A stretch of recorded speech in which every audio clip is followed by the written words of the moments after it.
Welcome to another episode of Whitetail Rendezvous, coming to you 6 days a week as we interview whitetail experts and hear their traditions and personal stories of the hunt.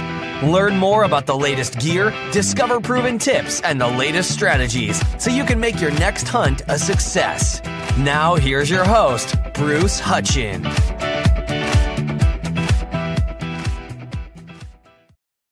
Whitetail Rendezvous and Strike Force Energy have joined together. What have they joined together to do? Well, they joined together to help you kick the can. That's right. Strike Force Energy is the fastest growing new energy drink on Amazon today. It's simple. All you do is rip, drip, and sip. That's it. No sugar, no crash, no calories. It gives you the ability to focus and stay in the stand, stay on the hunt all day long without carrying around a can. When I get a sample pack, simply go to strikeforceenergy.com, put in WR free, and you'll get a 4-count sample pack from Strike Force Energy.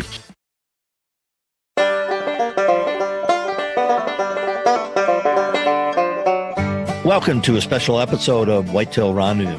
And my featured guest is Josh Honeycutt from Realtree. And Josh and I are good friends. And he's written a couple articles lately for Realtree in regards to CWD. So Josh, this is basically your program, and we're going to go over those articles and let people know what they should be concerned about and what they shouldn't be concerned about. As we just talked about in the warm-up, you know, our habits and procedures in the field have changed up a little bit, and when we're processing games, changed up a little bit.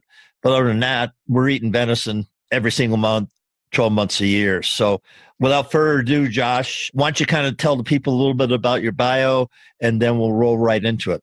Yeah, I'm the associate editor and deer hunting editor for Realtree.com. I just help generate content for that website.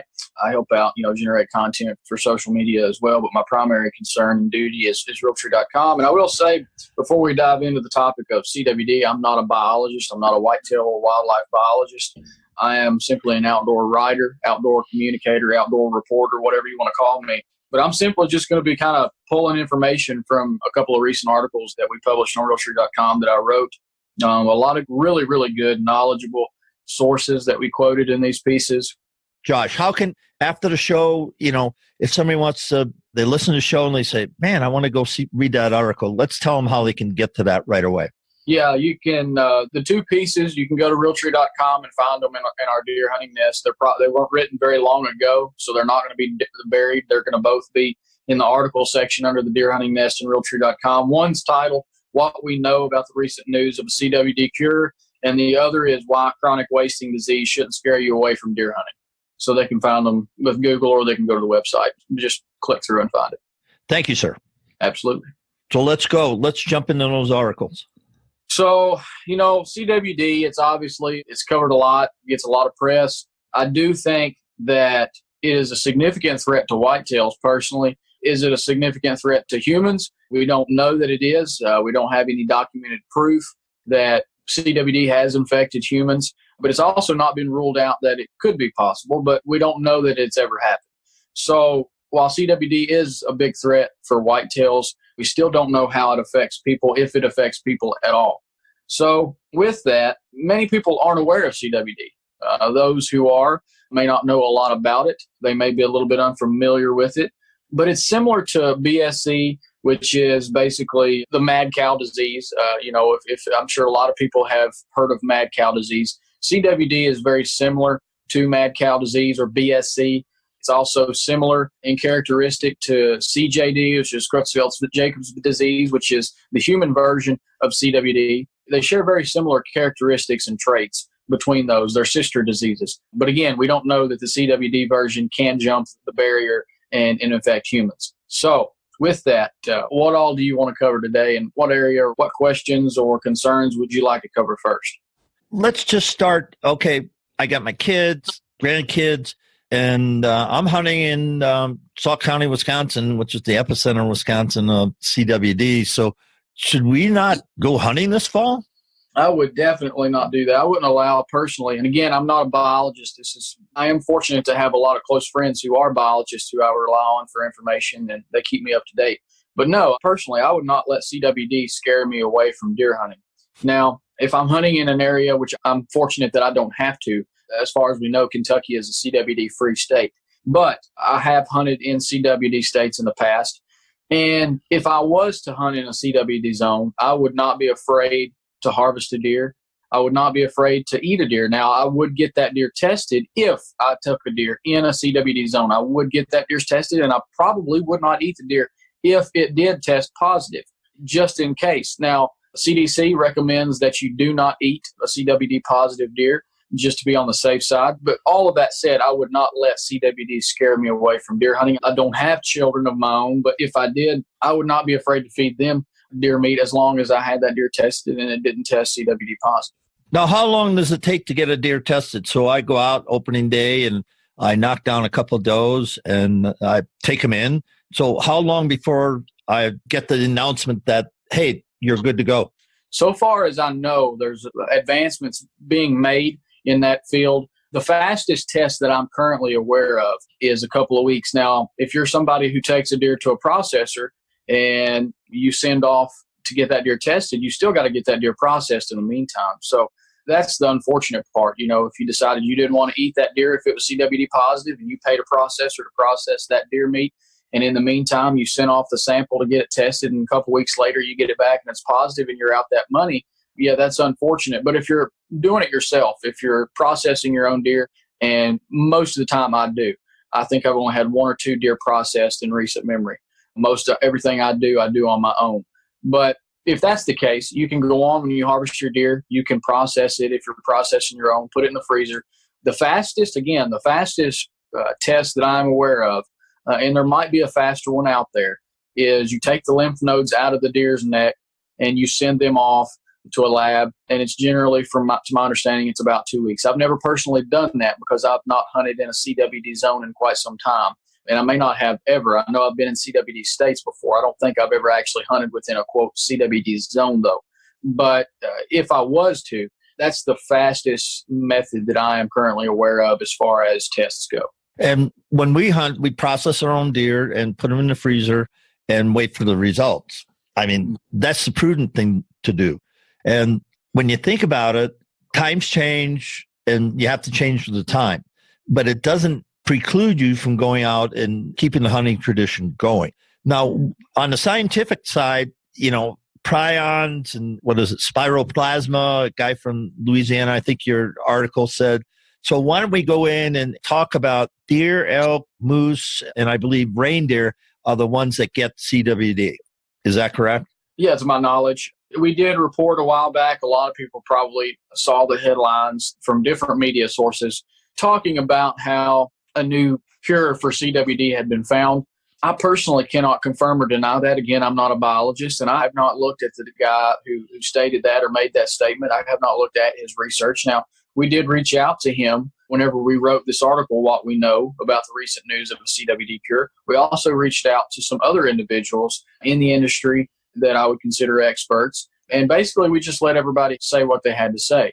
We did not weigh in this piece one way or the other, whether we believed this was a cure or not. We simply just relied on the sources that we had and the contacts that we had who were willing to contribute and let them say what they had to say. Some people agree with Dr. Bastian, who was the professor, the researcher who came out with this statement that he would have a cure within a few years or whatever the length of period was.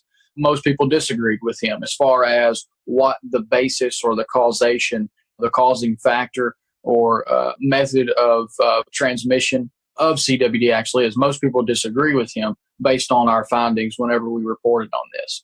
Again, I've got some quotes here that I will read, and it'll take me just a minute to sift through them because, I'm going to be reading straight from this article that we did.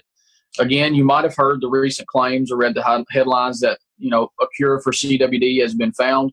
A former Louisiana State University neuropathologist, Dr. Frank Bastian, believes he's on the right road to discovering it, and all due to his belief in his research that points to spiroplasma and not prions or prions, however you want to pronounce that, as the causative agent of CWD. In other words, he believes CWD is caused by bacteria and not malformed proteins. Most researchers disagree with him. Most researchers believe that it is prions that are the causative agent or the infecting agent and not bacteria. But Dr. Bastian's research that he has conducted has led him to believe that it is bacteria. We did reach out to Dr. Bastian, who had a lot to say. He said, this is Dr. Bastian's quote, "The point is that we have really shown that the bacterium is involved in this disease. In that sense, the door has been swung open in being able to start to control this. The big thing that's happened to me is I've been able to grow the CWD bacterium. I was dead in the water if I could not grow it. I can now characterize it. I can get it in self-reculture. I can develop antibodies to it.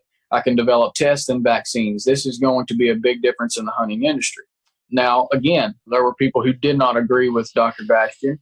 Dr. Rowledge, who has been in the CWD field and in that arena for quite some time now, he says, while there are or could be some interesting aspects and findings underlying Bastian's work, there are also some very significant challenges, Rowledge said. Vastly more important, in practical terms, the notion or role of bacteria is distinction without difference. If true, nothing about Bastian's conjecture changes the need to contain the spread of the pathogen. It does not change the enormous cost, debt, and deepening deficit of CWD. It does not change the massively destructive cost of privatizing and commercializing wildlife. It does not change the fact that there are dozens of pathogens and parasites that are amplified by captivity and commercialization. He goes on to talk about different things. He said it does not reverse the disconnection of people from wild species and the natural landscapes that produce and protect them. It does not change the fact of evolving pathogens in evolving landscapes or the absurdity of trying to find Band-Aids and cures rather than designing policy to stop fostering, incubating, and spreading them. Another quote was directly from the QDMA. This was their official response to the news that Dr. Bastian come out with.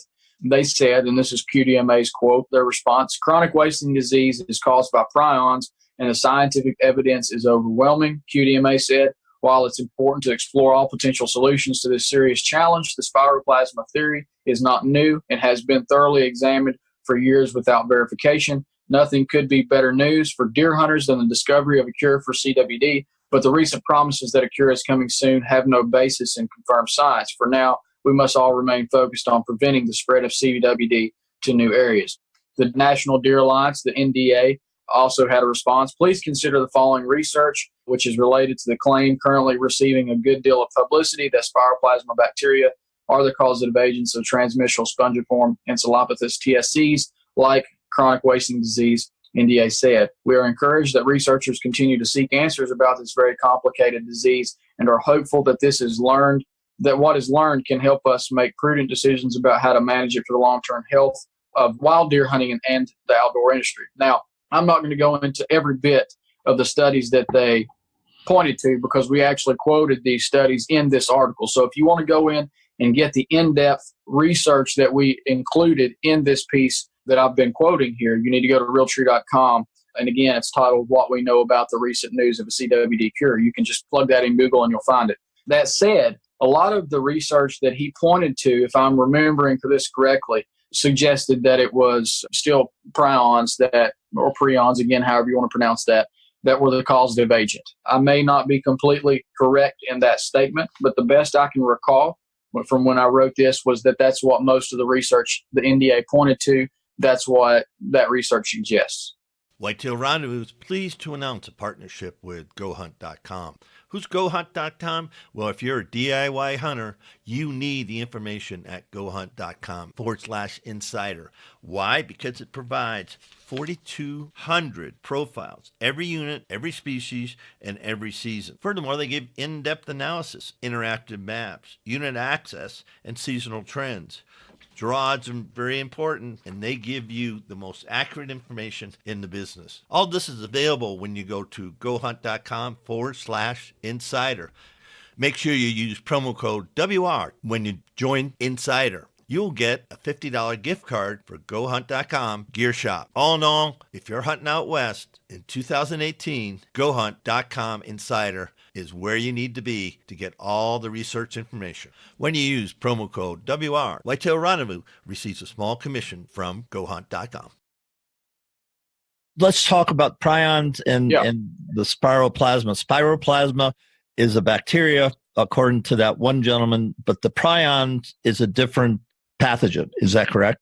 Yeah, so prions are just a malformed protein. They're not a virus or a bacteria. They're not alive nor dead. very interesting concept. And a lot of biologists and researchers and doctors would kind of refer to prions as kind of the last frontier in biological science. So there's a lot that they don't know about these malformed proteins, but the majority of people suggest or feel, and they have studies and research to back them up, that suggests that CWD is caused by prions. Again, Dr. Bastian believes that the prions are merely a byproduct of the disease and that they're not the actual causative agent. He believes that the actual agent is bacteria. It's bacteria-based and spread through bacteria. That's what he feels and believes based on his own findings. Now, I'm in the woods. Is there any way I can tell a deer has CWD? So he pops up under my tree stand and I look at him and say, that's a sick deer. Should I shoot him? Yeah, that's hard to say because the incubation period for CWD is so long. I mean, it varies from deer to deer, but some deer can go a year and a half, even closer to 2 years carrying the disease before they show any symptoms or signs of CWD. So it's hard to say if a deer has CWD or not. Now, my understanding, if it's in advanced stages, if it's progressed, if CWD has become more prominent within the host animal, you can begin to see some symptoms. A lot of times deer are going to be very malnourished. You're going to see bones. You're going to see ribs. A deer might be lethargic. It might seem delirious, just in the way it's acting. It may not be aware of its surroundings. It might be swaying. It might be stumbling. But typically, a lot of the times, if you see a deer that looks very, very malnourished or has hardly any meat on its bones, so to speak, and that you see a lot of ribs, you see bones, there's a good chance that while there are other diseases that can have that same effect and can cause that same look in a deer and have the same symptoms, CWD has those symptoms as well. So that's one way you can tell. But again, if it's early on in the infection period or during the incubation period, a lot of times they don't show symptoms and you won't know it unless you get them tested. Yeah, the only thing I can say about that question, folks, a friend of mine on his trail camera had a malnourished deer.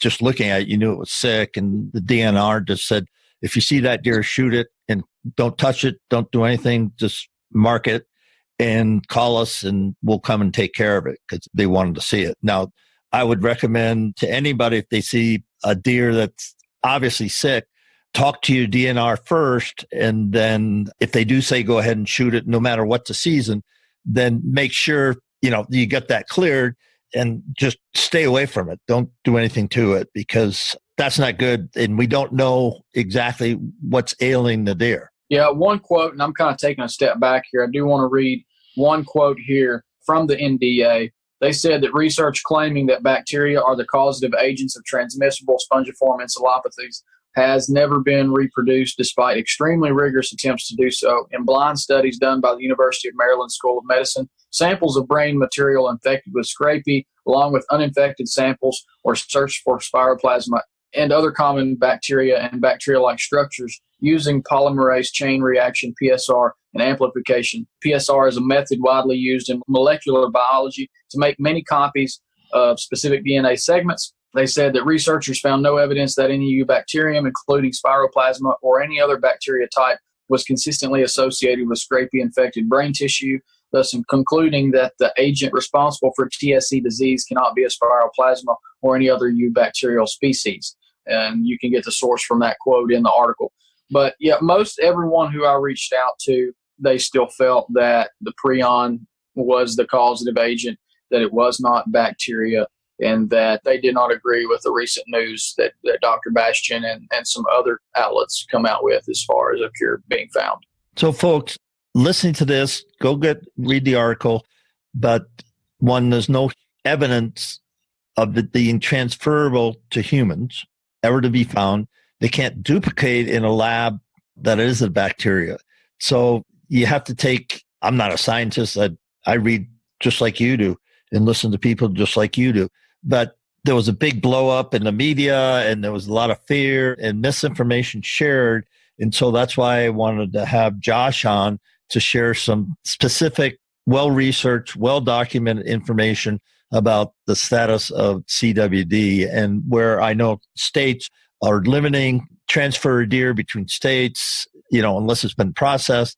You can't shoot a deer in Minnesota and take it to Wisconsin, vice versa, or, it's illegal. So if they catch you doing it, there's going to be consequences to do it.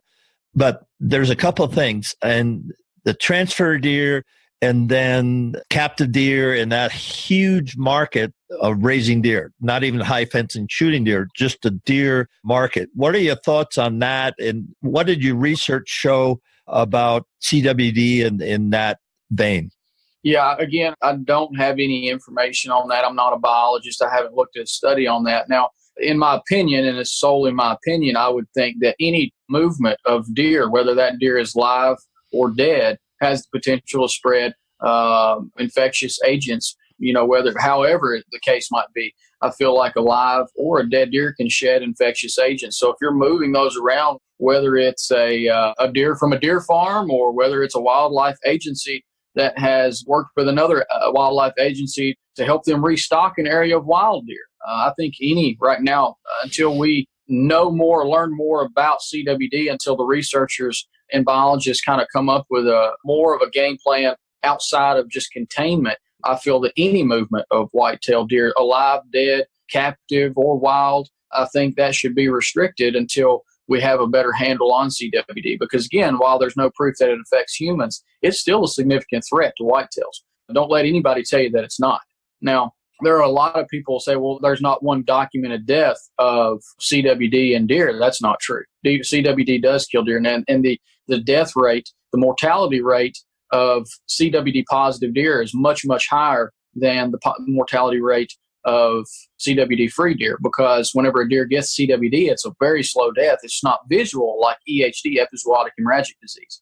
You see that, it's everywhere, and when it hits, but that's a much different animal, because EHD is without getting too detailed into it, it's conducted, or it's passed on not from deer to deer. It's passed on through a biting fly called a midge. But the thing about EHD, though, is that deer can obtain immunities to it. Some deer become immune to it, and it's not always fatal. EHD is not an always fatal disease. Some deer that get it live through it. CWD, while there is some research that suggests there are some CWD resistant deer to where they don't ever get it if they are exposed to it, which is a very, very, very small sector of the herd from what I've been told. A lot of deer that get EHD, it's not always fatal. They can get it and then live through it. And then whenever they live through it, they build up immunities and they can pass on those immunities. So while EHD, a lot of people say EHD is a bigger threat to whitetails than CWD, that's not true. Could not be further from the truth, in my opinion. CWD is a big threat. So again, while I'm not going to sit here and say that they should ban all CWD farmers, I will say that personally, I will never hunt inside of a high fenced area. If that gives you my opinion on, just hunting within high fences, but just purely looking at the moving of wildlife and the moving of captive deer, I think any movement of those animals, alive or dead, wild or captive, has the potential to spread the causative agents of CWD. And I'd be more than happy to interview anybody that has information to share about captive deer, that whole discussion. I'm a hunter. I've never hunted high fence, and I don't know much about the deer breeding, but I'd like to. I'd like to be educated. I'm not a deer breeder, and I'm not a biologist who has studied that. And again, I don't have a study in front of me saying that, the movement of captive deer or even live deer has the ability to spread causative agents. That said, all of the biologists or I should say the vast majority of the biologists that I have spoken with and interviewed for pieces that we have done on realtree.com have been adamant that the moving of wildlife, that the moving of actual captive deer, not wildlife. So the movement of both of those sectors, captive deer and free-ranging wildlife, both of those, so they say, can spread the causative agents, as well as whenever you take a deer and you shoot a deer and you move it from one location to another. That too has the opportunity to spread causative agents or infectious agents of CWD. So that's all I know, again, not from my own personal research, because I've never researched it. I'm not a biologist. I'm simply a reporter and outdoor writer who has a significant passion for white-tailed deer. But that said, most of whitetail biologists and doctors and researchers in general out there, they do believe that. Hey, folks. Bruce Hutchin, host of Whitetail Rendezvous. Hey, I'm pleased to announce that Buckwild Coffee is continuing their sponsorship for 2019. What's so special about Buckwild Coffee? Well, a gazillion people every day go to Starbucks and buy coffee. Well, I'll ship it to your house. Yes, I'll ship light, medium, or dark roast.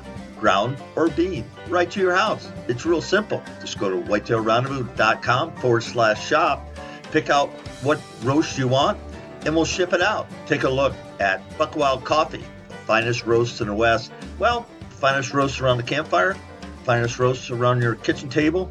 It's just flat out the finest roast you can get today. Order some at whitetailrendezvous.com/shop.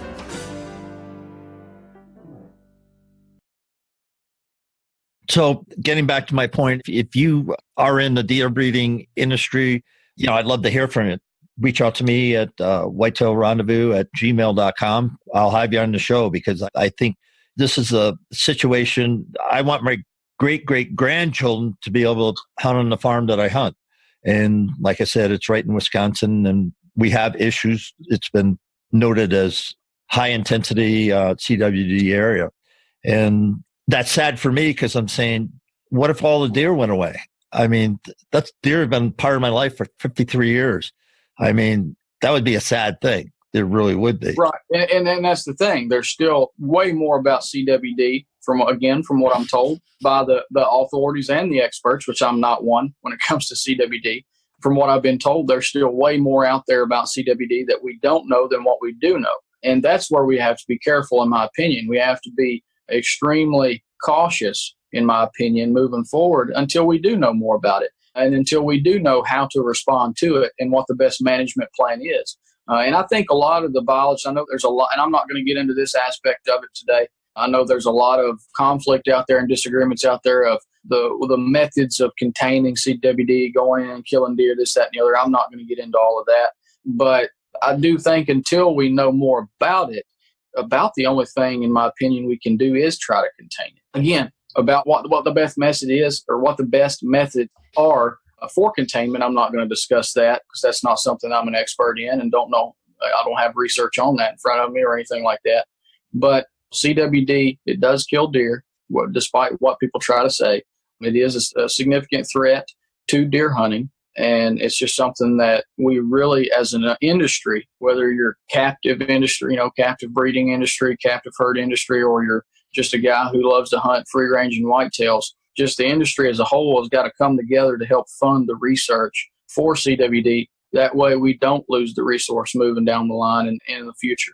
With that, we're going to wrap up this segment of Josh Honeycutt with Realtree, talking about CWD. Josh, thanks so much for being a guest on the show today, and look forward to the next time. Yeah, thank you. Appreciate you having me on. Thanks for joining us. Be sure to tune in tomorrow for another episode of Whitetail Rendezvous, where you can listen and learn from the experts so you can be more successful on your next hunt. Until next time, listen, learn, and succeed.